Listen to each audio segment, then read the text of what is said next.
Hello everyone, आज हम सीखने जा रहे हैं डिविजिबिलिटी रूल्स। कल हमने डिविजिबिलिटी रूल्स कर लिए थे 2, 3, 4, 5 का। आज हम करेंगे 6, 7, 8, 9, 10 और 11। 6 का डिविजिबिलिटी रूल क्या कहता है? अ number is divisible bye 6 if it is divisible by both 2 and 3। Means एक नंबर, कोई भी नंबर, उसको 6 से डिविजिबल कब कहेंगे? जब वो 2 एंड 3 दोनों से डिविजिबल हो। 2 का डिविजिबिलिटी रूल आपको पता है, क्या आना चाहिए लास्ट में? 0, 2, 4, 6, 8। और 3 के लिए क्या किया था? सम ऑफ डिजिट्स को प्लस करके देखा था। जैसे कि 132 है ना, 1 + 3 + 2 क्या गया? 6। ये डिविजिबल बाय 3 है और ये एंड हो रहा है 2 से, तो ये 2 से भी डिविजिबल है, 3 से भी डिविजिबल है, तो 6 से भी होगा। 125 है, ये 5 से एंड हो रहा है, तो 2 से डिविजिबल नहीं है, तो 3 से चेक करने की नीड ही नहीं है, क्योंकि 2 और 3 दोनों से होना चाहिए ना, दैट्स वाई। नेक्स्ट है 7 से डिविजिबिलिटी रूल कैसे चेक करेंगे? कोई भी नंबर, उसका लास्ट जो डिजिट है उसको आप डबल कर दो। जैसे 5 है तो 10 कर दो, ठीक है। 7 है तो 14 कर दो, बाकी जो रह गया उसमें से कर दो उसको माइनस। जैसे कि 245 है ना, 5 का डबल करेंगे तो क्या आ गया? 10। बाकी क्या रह गया? 24। 24 में से 10 क्या कर दो? माइनस। आंसर क्या आ गया? 14। अगर 14 7 से डिविजिबल है ना, तो 245 भी 7 से डिविजिबल होगा। Got it? क्या है 7 का डिविजिबिलिटी रूल? लास्ट डिजिट का डबल, जो रह गई उसमें से माइनस, जो डबल करके आंसर आया उसको माइनस करना है। अब जो आंसर आया अगर वो 7 से डिविजिबल है तो वो पूरा नंबर 7 से डिविजिबल होगा। Got it?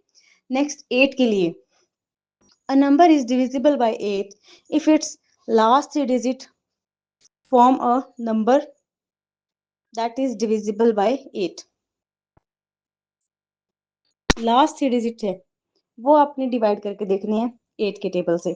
अगर लास्ट 3 डिजिट 8 से कम्प्लीटली डिवाइड हो जाते हैं तो वो पूरा नंबर ही 8 से डिविजिबल होगा। जैसे कि यहाँ देखो 3816 है। अब आपने सिंपली 816 को चेक करना है कि अगर वो 8 से डिविजिबल है तो ये 3816 भी 8 से डिविजिबल होगा। ठीक है। 6 के लिए 2 एंड 3 बोथ डिविजिबल। 7 के लिए लास्ट का डबल, जो रह गया उसमें से माइनस करके जो आंसर आएगा अगर वो 7 से डिविजिबल है तो पूरा नंबर डिविजिबल होगा। 8 के लिए ओनली लास्ट 3 डिजिट चेक कर लिया करो। 9 का क्या कहता है कि सम ऑफ डिजिट चेक करना है 9 में भी। A number is divisible by 9 if the sum of the digit is divisible by 9। जैसे कि यहाँ है 432, इसके डिजिट्स का सम करो। 4 + 3 + 2 9। 9 is divisible by 9, therefore 432 is divisible by 9। कोई भी नंबर 9 से डिविजिबल कब होगा? जब उसके जितने भी डिजिट है उनको सम करके देखो, जो आंसर आया है अगर वो 9 के टेबल से डिविजिबल है तो वो पूरा नंबर 9 से डिविजिबल होगा। 10 के लिए तो और भी इजी है। क्या करना है आपने? 10 के लास्ट में क्या आता है? 0। तो जिस भी नंबर के लास्ट में 0 आ रहा है ना, इट मीन्स वो 10 से डिविजिबल है। ठीक है। A number divisible by 10 if it's last digit is 0।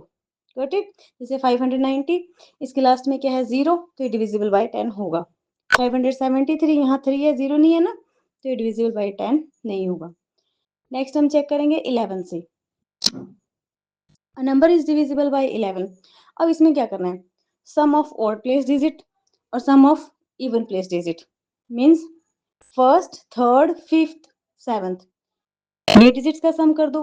Second, fourth, sixth, eighth, इनका सम कर दो। फिर जो आंसर आया दोनों से उनको कर दो माइनस। अगर वो आंसर 11 से डिविजिबल है तो वो नंबर भी 11 से डिविजिबल होगा। Got it? Sum of odd place digits, sum of even place digits, फिर जो आंसर है उनको क्या करना है आपस में? माइनस। जो आंसर आया अगर वो 11 के टेबल से डिविजिबल है तो वो नंबर भी 11 के टेबल में डिविजिबल होगा। Got it? 10 के लिए लास्ट में क्या है? 0। तो जिस भी नंबर के लास्ट में 0 है इट मीन्स वो 10 से डिविजिबल है। 3 और 9 का आप इजीली याद रख सकते हो। 3 में भी सम ऑफ डिजिट चेक करना है, जो आंसर आएगा वो 3 से डिविजिबल होना चाहिए। 9 में भी सम ऑफ डिजिट चेक करना है, जो आंसर आएगा वो 9 से डिविजिबल होना चाहिए। ओके, आई होप आपको सभी रूल समझ आए हों। अब आपको एक वर्कशीट दी जाएगी, इसी वीडियो के डिस्क्रिप्शन में उसका लिंक है, वो आप सॉल्व करके देखना कि आपको कॉन्सेप्ट समझ आ गया है। अगर आपकी फिर भी कोई क्वेरी है या कुछ कॉन्सेप्ट क्लियर नहीं हुआ तो आप कमेंट सेक्शन में राइट कीजिए। Okay, bye. राम राम सभी को।